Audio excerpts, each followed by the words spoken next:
Madam Speaker, thank you very much. And with your leave, I would just add some supporting words to the bit of legislation before us, which is the Vehicles and Road Safety Amendment Bill 2025. I want to take this opportunity to commend the mover of the bill. Firstly, the Prime Minister, Minister of Responsibility for National Security, of which the Traffic Department falls under, and also the Attorney General for the responsiveness of this particular bit of legislation. That is what a legislature is to do.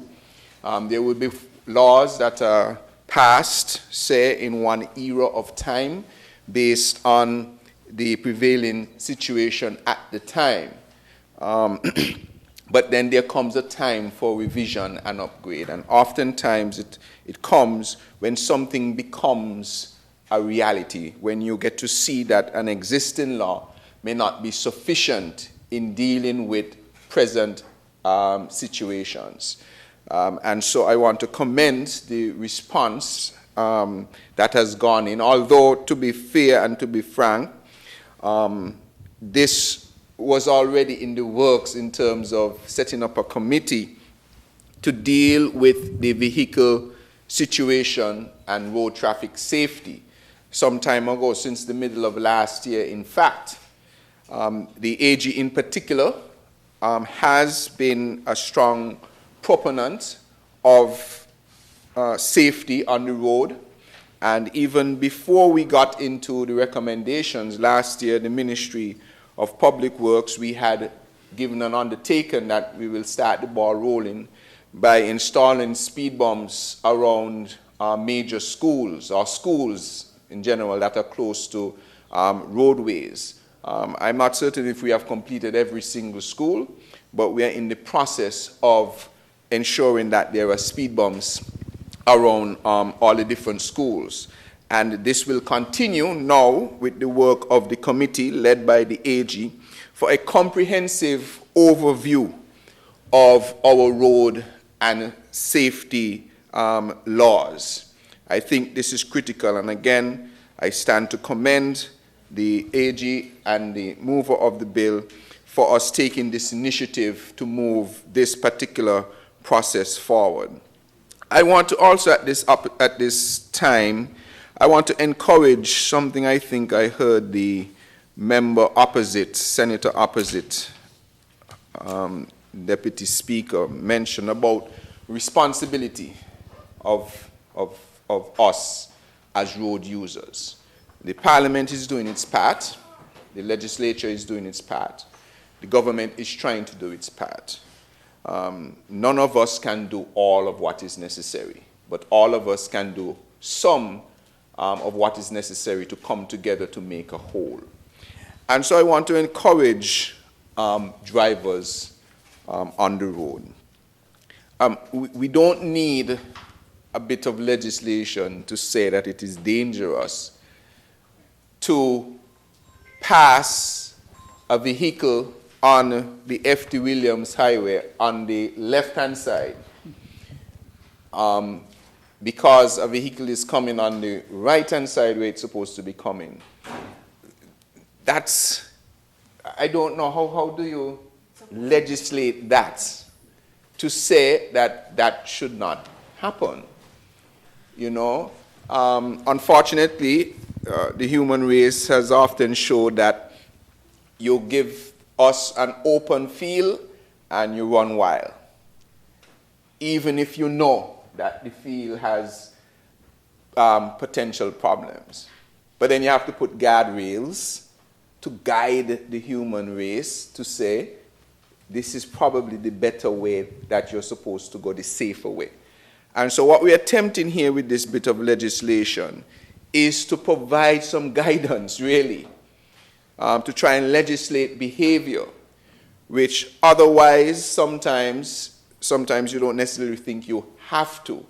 But given what has transpired with the alarming numbers that we have seen, it has become incumbent upon us to at least put it down on paper and then proceed to police it in order to try to alter the behavior. So I want to encourage drivers on the street to take a level of responsibility. For instance, in particular, with our children. I get heartaches when I see children in vehicles and they are unrestrained. Even I have a 10-year-old and an 8-year-old. And no matter how uncool somebody, maybe a classmate, may feel, we still insist that they use their booster seats because it has a weight requirement and they have not yet passed the weight.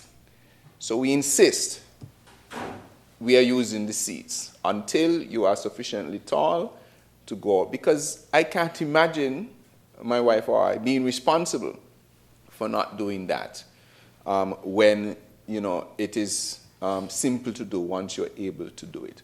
And so I want to commend the government for extending duty-free concessions such that anyone who has a vehicle will have the ability to access the proper car seats for their children to save their lives. You need one soon.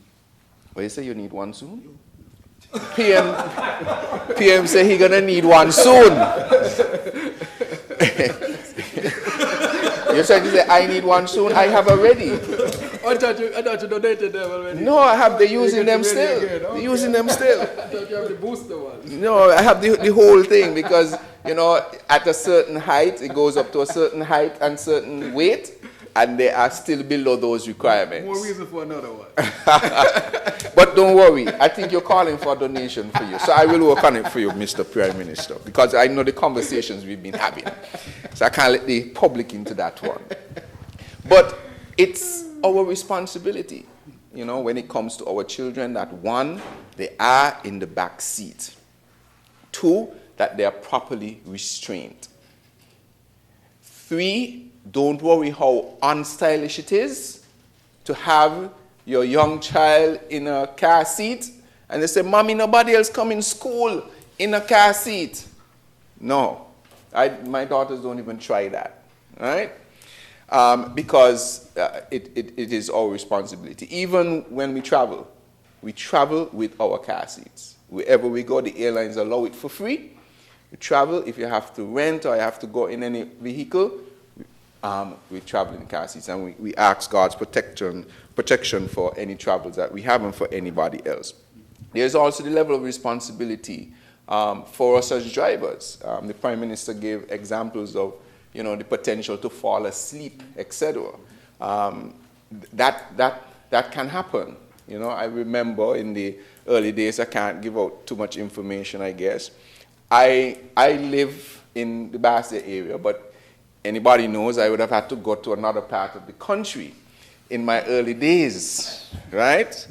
And, sometimes you have to come up a bit later, because you're you're burning the midnight oil doing what you're supposed to do, right? It paid off in the end. Paid off in the end. But I could remember, having an experience where you are so tired that I'm imagining that I'm seeing animals in the street that are not there, right?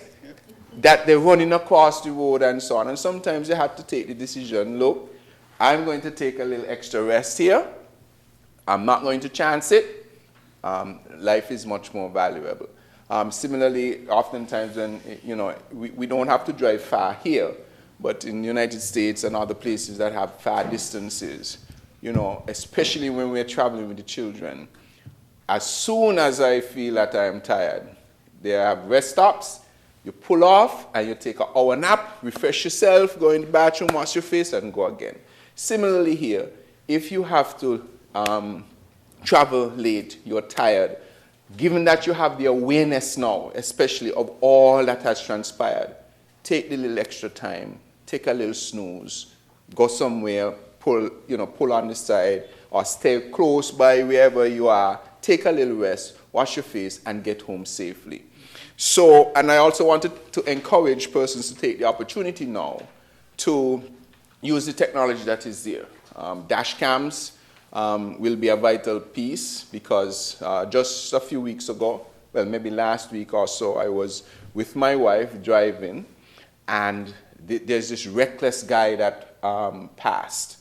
And unfortunately, we didn't get her camera. She was the passenger. I asked her to take out the camera to take a picture, to take a video of the person who was driving recklessly.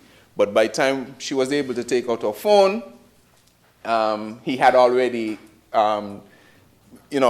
not gone, but not driving recklessly anymore because traffic up ahead had stopped him.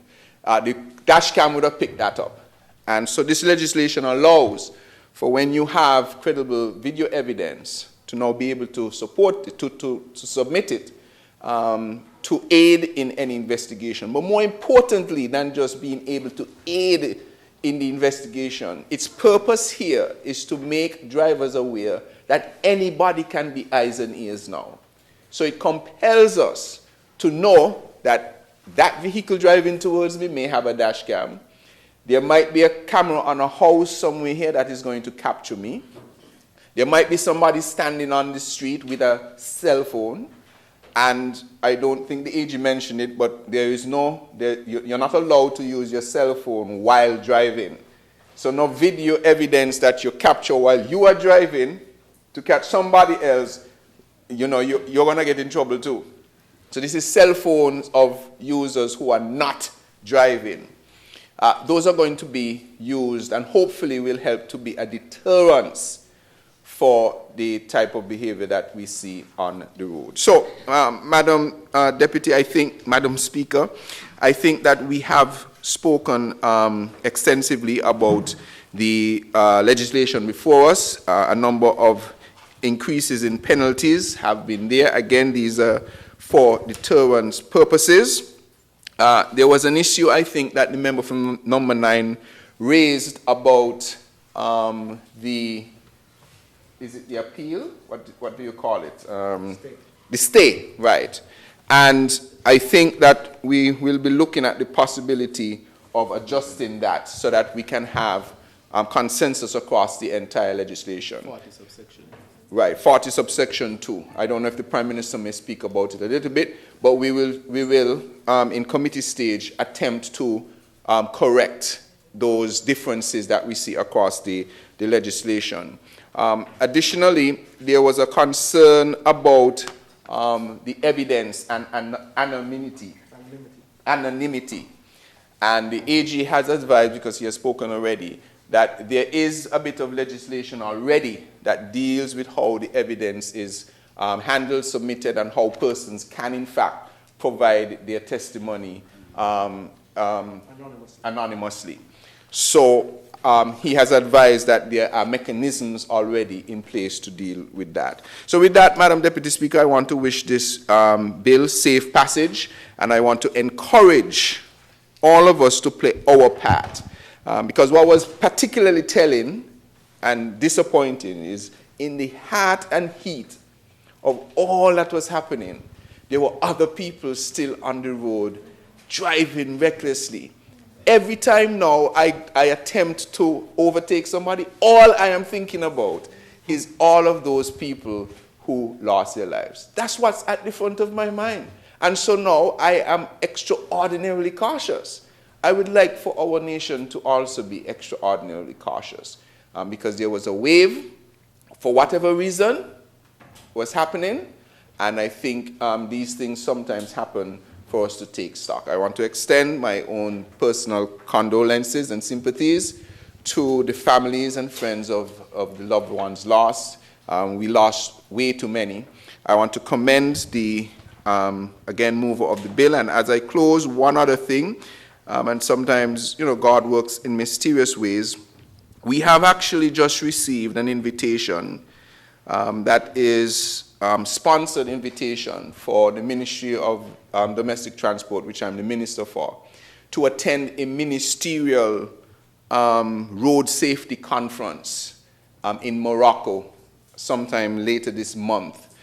Fully funded, so of no cost to the government, and for 4 persons. So the proposed persons will be myself as minister, Honorable AG as the chair of the Sustainable Road Safety Project Committee, the chair of the Transport Board, and the Assistant Commissioner, Henry, who is also on the board.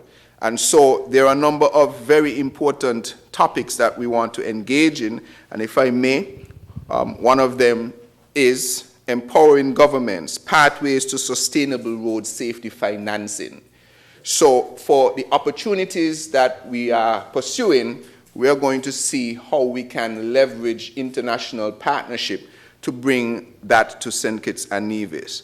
There's another session called The Future of Road Safety, Climate Change, Sustainable Transport, and Emerging Mobility Trends. So we are anxious to be a part of these events to see what we can leverage for the project that we are undertaking to bring road fatalities down to 0 by 2030. So I want to again thank all the work that has been done so far and wish this bill safe passage too.